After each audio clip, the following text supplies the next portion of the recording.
നമ്മളിന്ന് തയ്യാറാക്കാൻ വേണ്ടി പോകുന്നത് മുട്ടക്കറിയാണ്. അപ്പോൾ നമുക്കതിനായിട്ട് മുട്ട വേവിക്കാൻ വേണ്ടി വെക്കാം.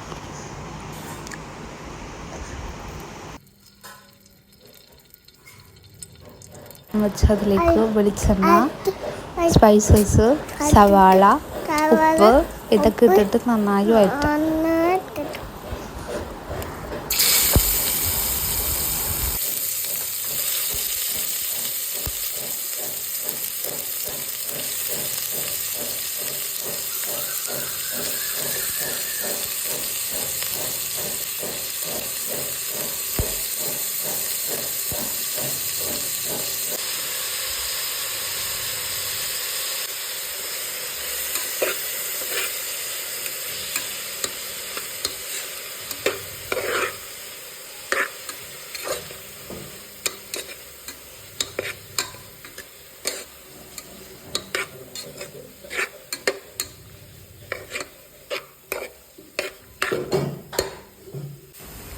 സവാള ഒന്ന് വഴണ്ട് വന്നു കഴിഞ്ഞാൽ അതിലേക്ക് തക്കാളി ഇട്ടാൽ തക്കാളി ഇട്ടതിന് ശേഷം നന്നായി അത് ഇളക്കി കൊടുക്കാം.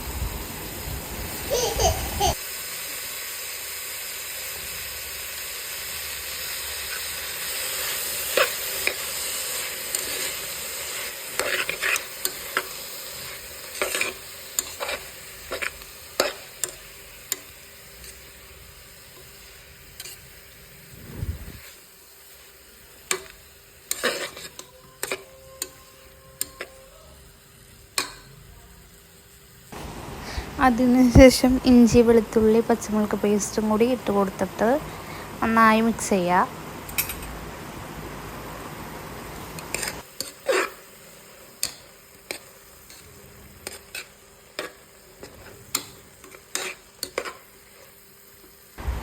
പിന്നെ കുറച്ച് വേപ്പിൻ്റെലയും കൂടി അതിന് മേലെ ഇട്ട് അതും കൂടി ഒന്ന് മിക്സ് ചെയ്ത് കഴിഞ്ഞാൽ പിന്നെ നമുക്കൊന്ന് വഴന്ന് കിട്ടിക്കഴിഞ്ഞാൽ നമുക്ക് ഇനി അടുത്ത പൊടികളിടാം.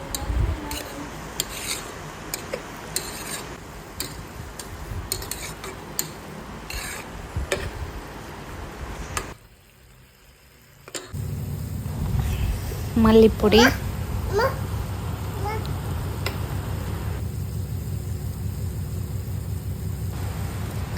മുളക് പൊടി,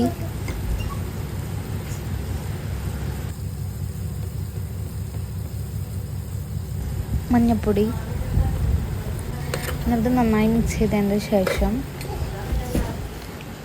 നമുക്കിതിലേക്ക് കുറച്ച് മീറ്റ് മസാല ഉണ്ടല്ലോ അതും കൂടി ഒന്ന് ചേർത്ത് കൊടുക്കാം.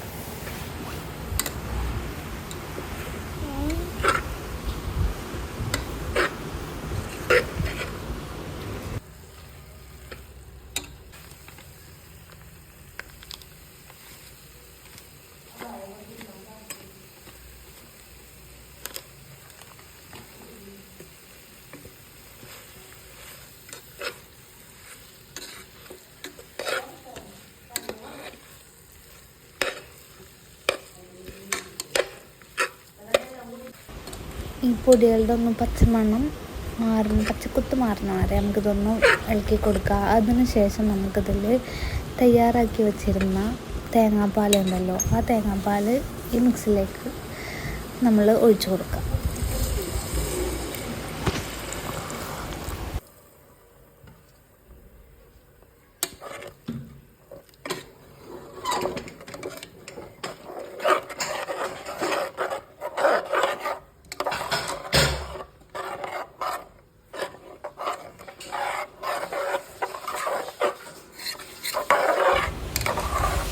തേങ്ങാപ്പാൽ ഇട്ട് മിക്സ് ചെയ്തതിന് ശേഷം നമ്മുടെ കറി ഒന്ന് കുറുകി കഴിഞ്ഞ് കഴിഞ്ഞാൽ നമ്മുടെ കറി ഇവിടെ റെഡി ആയിട്ടുണ്ട്.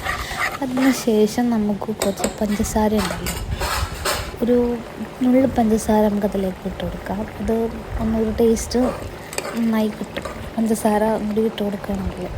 അതിന് ശേഷം നമ്മൾ വേവിച്ച് വെച്ച മുട്ട ഉണ്ടല്ലോ അത് ഇതിലേക്ക് ഇട്ട് കൊടുക്കുക. എന്നിട്ടൊരു 2 മിനിറ്റ് ഒന്ന് തിളച്ച് കഴിഞ്ഞാൽ നമ്മുടെ മുട്ടക്കറി ഇവിടെ റെഡി ആയിട്ടുണ്ട്.